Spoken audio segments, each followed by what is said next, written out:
So we have next speaker is Jabet Abu Mohammed. So please set up your presentation, and he continues the description of the electronic structure of nanomaterials, and he will be looking on the interface between metal and semiconductor. We have 4 talks for about 20 minutes. And this is going to close at 2 p.m. Yeah. So yeah, Yep. we have more time.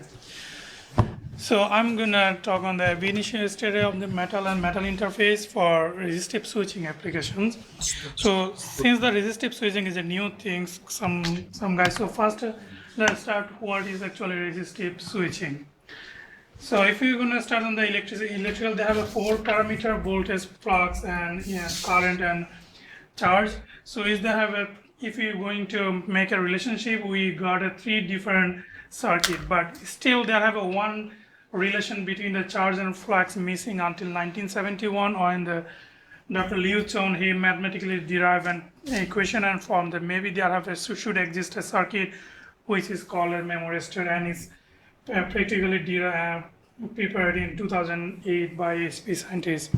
So how this actually switching is work? So is the device, if we increase the voltage in a positive direction, the conductivity will increases, and it can keep memory that conductivity. And if you put the reverse bias, it will give you that previous resistance.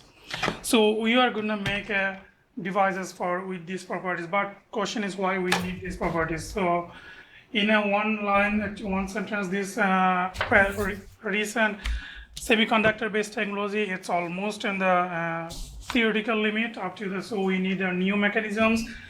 So it would be the replacement of these devices, and it can be used for like neuromorphic device designs. So to do this one, I consider my models.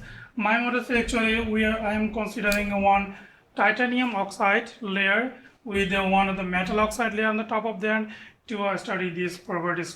I studied this system on the bulbs using metrology. To do that, this one is giving us a pristine only metal oxide layer with the metal. And this one is I replace one titanium with the aluminum in the titanium oxide layer to see how it changed their conductivity. I also studied the oxygen vacancy, how it changed the conductivity, but I didn't actually complete on this system, so I just work on this too. So first one, this one is giving us a 2D presentation of the orbital, how the electron localized in which part, in which layer, metal oxide layer or in the metal layer. So this one is showing the pristine one, and this one is showing the with the aluminum doped one.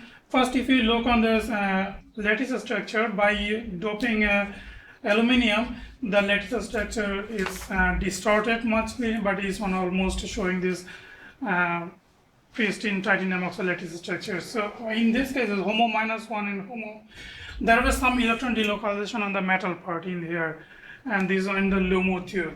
But when I dope aluminum, this electron is moved towards the oxide part, and also LUMO, it's also showing the all electron transfer to the LUMO layer. So maybe because of this oxygen, it could introduce a charge transfer in this here. This one is just an orbital showing of these two previous one, as shown in the previous slide. This electron almost on the localized on the metal part. In the LUMO is metal part with oxide layer, but in this case of a doped system, this electron is localized on the metal part also. And this is some kind of other presentation of previous slide. But when I take a dose, it's showing that this one is for pristine and this one is for with the metal dope. In the pristine, it's showing that there have a overlap between the Fermi. This is the Fermi level. This occupied on the. There is some metal characteristics, but there are some significant, energy difference in the HOMO -1 and HOMO low energy state. But when I put the aluminum dope, is giving it a more continuous,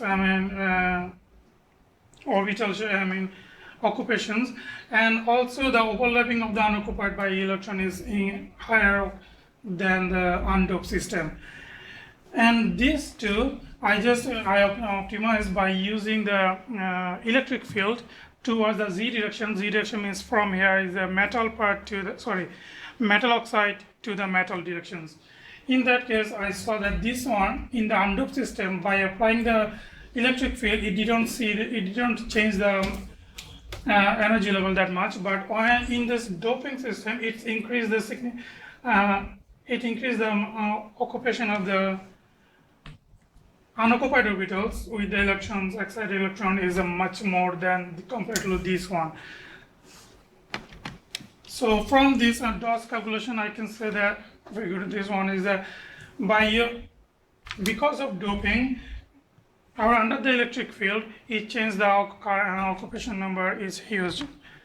So doping change can lattice the change significantly, but most important result is that doping helps to increase the conductivity by minimizing the energy gap and increase the occupation number in the higher steady state. So, but I didn't do much work, so there have some feature work I need to do the PDOS and DOS. Okay, let's thank Jabit for